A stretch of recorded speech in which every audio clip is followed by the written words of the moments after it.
안녕하세요, 여러분. 오늘은 대단원 두 번째 단원인 민족운동의 전개, 일제강점기와 관련된 내용을 다루고 있는 단원이었죠. 이 단원의 두 번째 시간으로 원격 수업으로 진행을 하도록 하겠습니다. 오늘 정리할 내용은 3.1운동의 결과 수립되게 된 대한민국 임시정부에 대해서 정리를 한번 하고, 그리고 1920년대의 통치 방식인 문화 통치에 대해서 한번 자세히 살펴보도록 하겠습니다. 정리할 교과서의 페이지는 50쪽부터 교과서 50쪽부터 57쪽까지 정리를 하도록 하겠습니다. 자, 그러면은 역사 생각 노트를 준비해 주세요.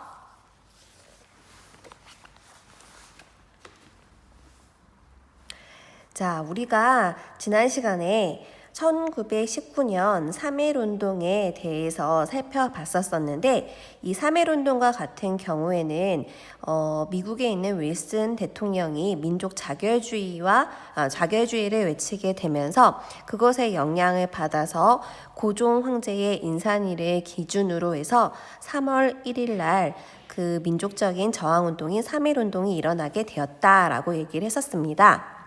자, 3.1운동의 결과로 민족운동이 보다 조직적이고 체계적으로 이루어질 수 있도록 대한민국 임시정부가 수립이 되었다라고 했는데, 먼저 간단히 대한민국 임시정부에 대해서 살펴보도록 하겠습니다.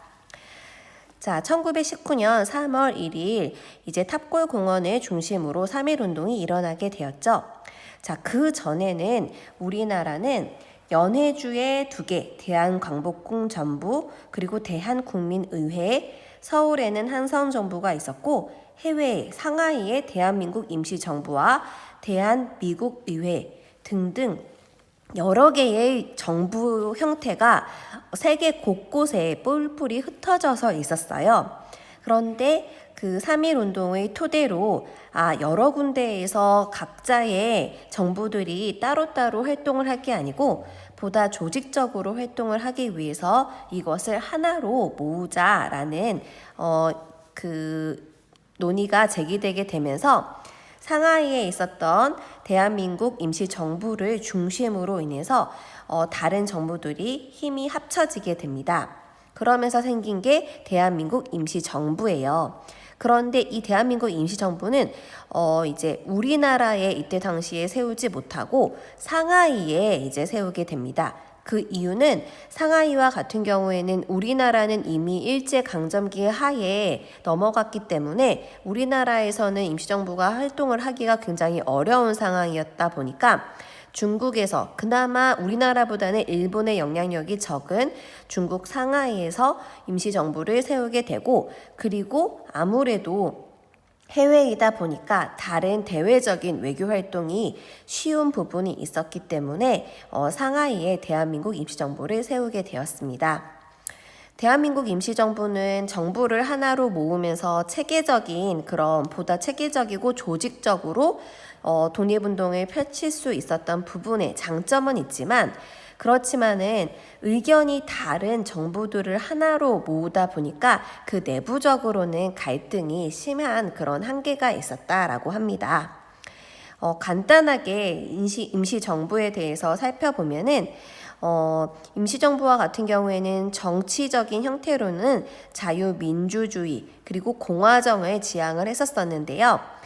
초창기에는 이제 이승만을 대통령으로 해서 대통령제를 지향을 하다가 이제 광복되기 전에는 이제 김구 선생님을 주석으로 하면서 대한민국 임시정부가 운영이 되어 왔었습니다.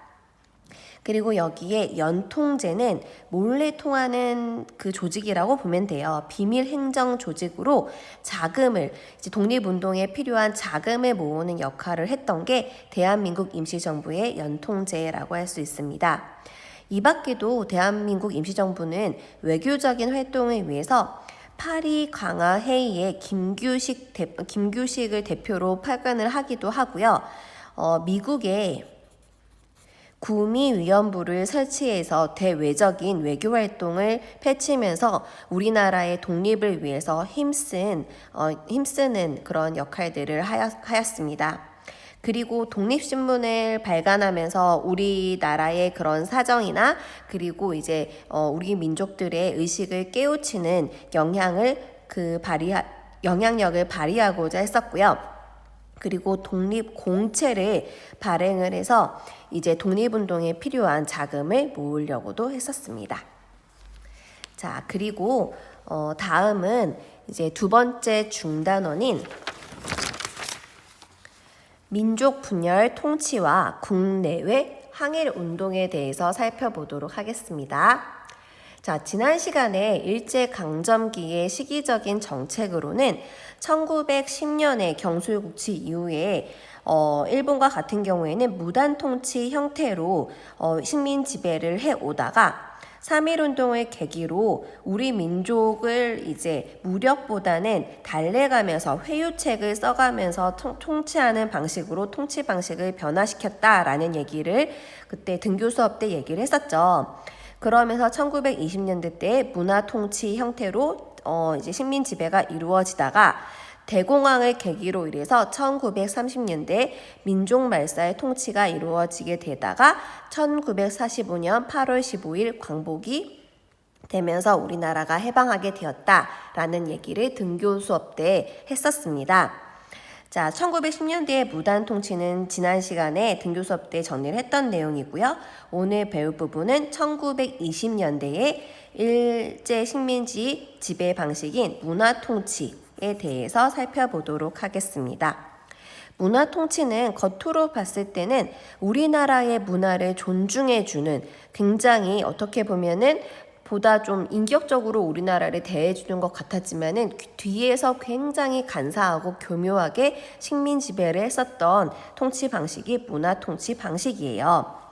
일단 문화 통치는 10년대에 이루어졌었던 헌병경찰제에서 지금과 같이 총칼로 무장된 헌병경찰이 아니고 일반 우리가 생각하는 보통 경찰제로 바꾸게 되었는데 겉으로는 총칼을 가지고 있지 않는 보통 경찰들이 우리나라 조선인들을 감시하는 것처럼 보였지만은 실제적으로는 경찰서의 수와 경찰의 인원수를 대폭 증대시켜서 그만큼 보다 더 교묘하게 이제 우리나라 조선인들을 관찰하고 이제 감시했다라고 합니다.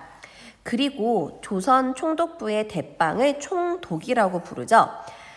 기존에는 1910년대와 같은 경우에는 이 총독이 무관 출신이었어요. 무관과 문관은 조선시대 때 관리직으로도 이제 배웠었던 적이 있을 텐데, 무관은 얘기를 하자면은 이제 장군, 군대 장군이라고 보면 군인 출신이라고 보면 되는 거고, 이제 문관이라는 것은 어떻게 보면 정치인 관리직이라고 보면 되는데, 기존에는 무력으로 통치를 했었기 때문에 무관 출신의 총독만 조선 총독부로 임명이 되게끔 이제 했다라고 한다라면은 1920년대 때는 문관 출신, 보다 더 막 이렇게 무력을 쓰지 않는 문관 출신도 조선 총독이 될 수는 있었습니다.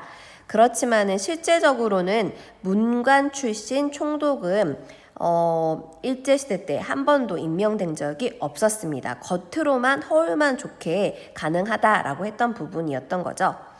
자, 이 밖에도 무단 통치 시대 때는 우리는 언론의 자유도 없었고 정치, 집회의 자유도 없었었는데 문화 통치 때는 정치와 언론이 어느 정도는 가능했었습니다. 하지만 어쨌든 간에 일제 식민지 하에서 이루어졌던 부분이 있기 때문에 항상 통제받고 감시받았던 부분은 있었던 거죠. 그리고 이 문화 통치 때 가장 간사했었던 부분이 일본이 친일파를 적극적으로 양성을 하면서 우리나라 민족을 분열시키려는 정책을 펼쳤습니다. 친일파를 양성을 해서 조선인을 관리로 두는 거예요. 관리로 두면서 우리 민족의 내부적으로 3.1 운동을 토대로 우리 민족이 단합된 모습을 봤잖아요. 이것을 방지하기 위해서 우리 민족의 분열을 목적으로 친일파를 적극적으로 양성했던 시기가 이 1920년대 문화통치 시기라고 합니다. 그래서 이때는 문화통치라고도 부르지만은 또 다른 말로는 민족 분열 통치라고도 부릅니다. 그래서 중단원의 제목이 민족 분열 통치가 들어가는 거죠. 자, 그리고 1910년대 무단 통치 시기에는 토지조사 사업이 실시됐는가 하면은 문화 통치 시기인 1920년대 때는 일본 내의 쌀 부족으로 식량 문제에 직면하게 되면서 산미 증식 계획을 이제 세우게 돼요. 쌀을 생산을 하는데 쌀 생산을 늘리는 계획을 세운다라고 보면 되는데, 그 방법은 쌀의 종자를 개량한다라던가 비료를 더 쓴다라던가 그리고 수리시설을 확충해서 쌀의 생산량을 늘리려고 하는 거예요. 그런데 이때 종자 비료 수리시설을 개선하는 데 있어서 강제적으로 이제 하게 됐는데, 이 비용 부담과 같은 경우에는 전적으로 조선의 농민들에게 부여가 됩니다. 그러면서 산미 증식 계획에 의해서 결과적으로는 우리나라 내에서 쌀 생산량이 늘어는 났지만 일본의 쌀 부족 문제로 이루어졌던 게 산미 증식 계획이에요. 그렇다 보니까 우리나라에서 쌀 생산량은 늘어났지만 결과적으로 이때 늘어난 생산량 쌀과 같은 경우에는 모두 다 일본으로 수탈이 되게 되었죠. 그래서 여기 화살표 2개를 그린 게 쌀 생산량보다 실제적으로는 쌀 수탈량이 더 많았습니다. 그 결과 우리나라 조선 사람들과 같은 경우에는 농민은 훨씬 더 곤궁에 처하게 되죠.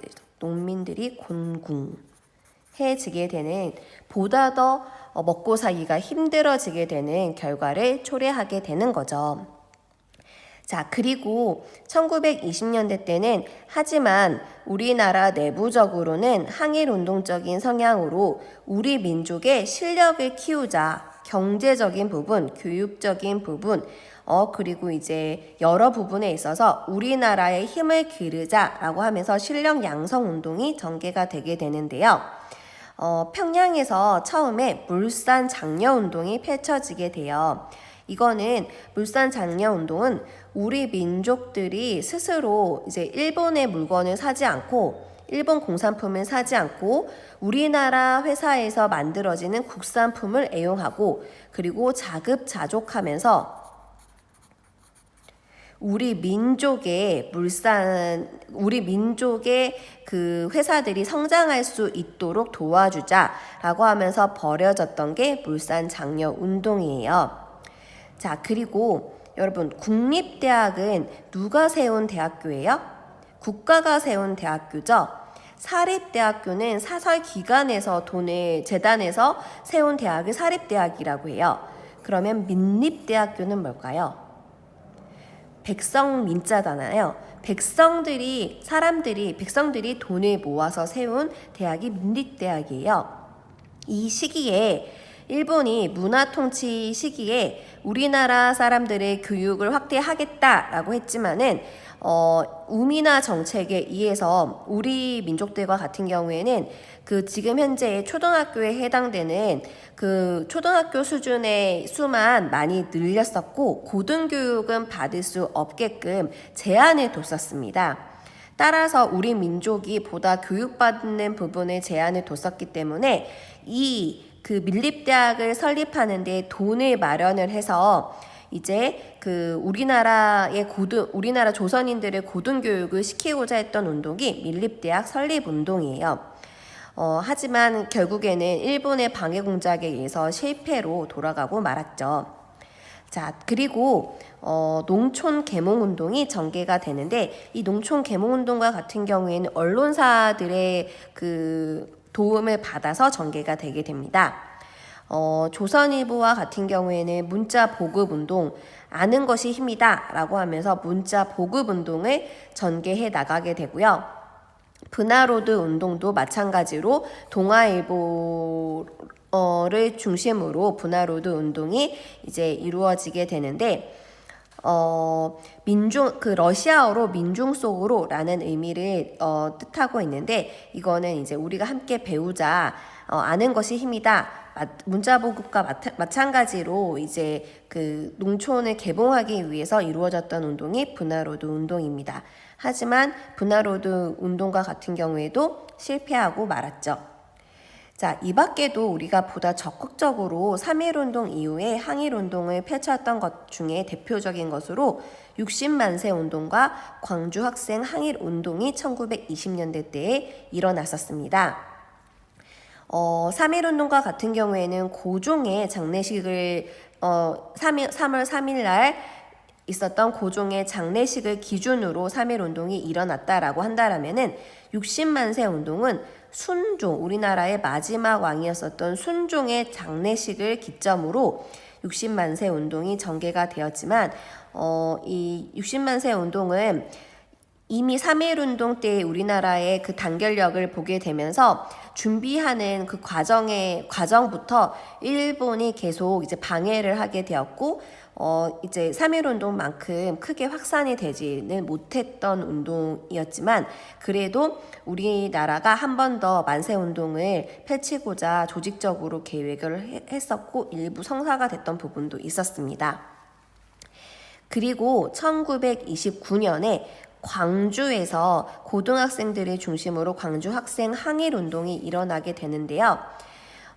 이제 광주에 통학 기차가 있었어요. 통학 기차 안에서 우리나라 조선인 여학생들을 일본인 남학생이 희롱하면서 괴롭혔어요.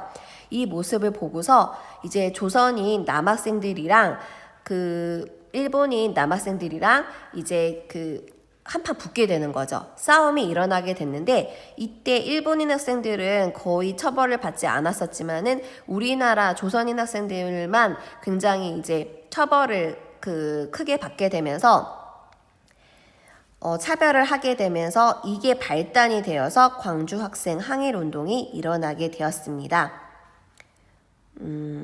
그리고 마지막으로 신관회라는 단체는 여러분들이 기억을 해줘야 돼요.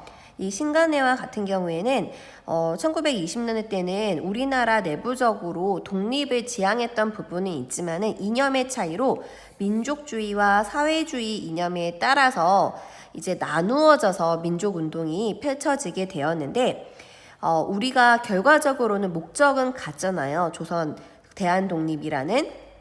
그러면서 민족주의자들과 사회주의자들이 힘을 합쳐서 만든 단체가 신관회였습니다.